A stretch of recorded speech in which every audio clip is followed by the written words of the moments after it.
اعوذ باللہ من الشیطان الرجیم بسم اللہ الرحمن الرحیم السلام علیکم ورحمۃ اللہ وبرکاتہ۔ محترم سامعین، آج کے ویڈیو میں ہم بات کریں گے حضرت شعیب علیہ السلام کے بارے میں۔ جب حضرت یوسف علیہ السلام کے والدین اور بھائی مصر میں آ گئے تو عزیز مصر نے کہا تمہیں اختیار ہے، جہاں چاہو انہیں آباد کرو۔ حضرت یوسف علیہ السلام نے یہی مناسب سمجھا کہ انہیں شہر میں آباد نہ کیا جائے، کیونکہ شہری ماحول اکثر اچھا نہیں ہوتا۔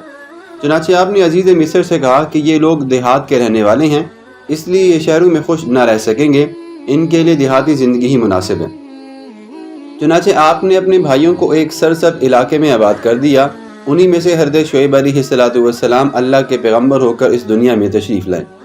محترم سامعین، جب حضرت شعیب علیہ السلام دنیا میں تشریف لائے تو چند ایک لوگ ہی نہیں، ساری کی ساری قوم گناہوں اور بدعمالیوں میں گھری ہوئی تھی۔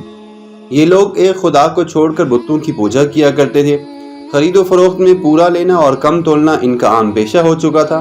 چوریاں کرنا اور ڈاکہ ڈالنا یہ چیز عام ہو چکی تھی، اور اس چیز نے انہیں مغرور اور متکبر بنا رکھا تھا۔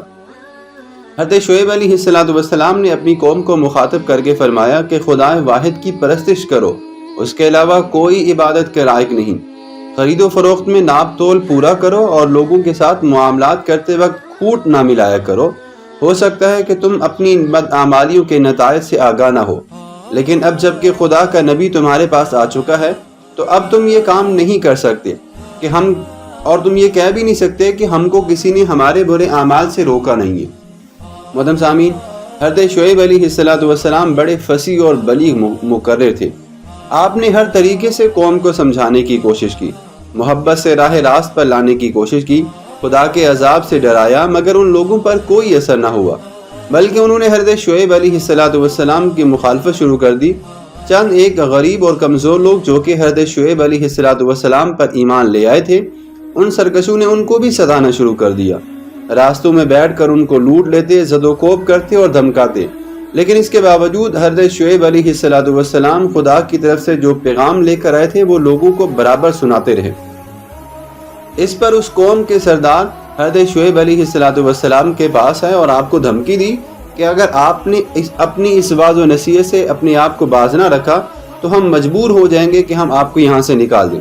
حضرت شعیب علیہ السلام نے فرمایا، میں جو کہتا ہوں تمہاری ہی بھلائی اور بہتری کے لیے کہتا ہوں، اور مجھے اندیشہ ہے کہ اگر تم نے میرا کہنا نہ مانا تو تم پر خدا کا عذاب نہ نازل ہو جائے۔ آخرکار جب قوم کی نافرمانی حد سے بڑھ گئی اور انہوں نے حضرت شعیب علیہ السلام کے خدائی پیغام کو ٹھکرا دیا تو اللہ تبارک و تعالیٰ کا وعدہ پورا ہوا اور حضرت شعیب علیہ السلام کی قوم پر خدا کا عذاب نازل ہو گیا۔ یہ عذاب دو قسم کا تھا، ایک خوفناک کڑک نے زمین کو ہلا دیا اور پھر زلزلے نے تمام عمارتوں کو مسمار کر دیا۔ ابھی یہ زلزلے کی تباہ کاریاں جاری تھیں کہ آسمان سے آگ برسنے لگی اور دیکھتے ہی دیکھتے یہ وسیع قطع زمین جھلسی ہوئی لاشوں کا قبرستان بن گیا، اور یہ سرزمین ایسی معلوم ہوتی تھی کہ یہاں کوئی آباد ہی نہ تھا۔ صرف حضرت شعیب علیہ السلام اور آپ کے چند ایک ساتھی اس عذاب سے بچے کیونکہ انہوں نے ہمیشہ اس اللہ تبارک و تعالیٰ کے عذاب سے پناہ مانگی تھی۔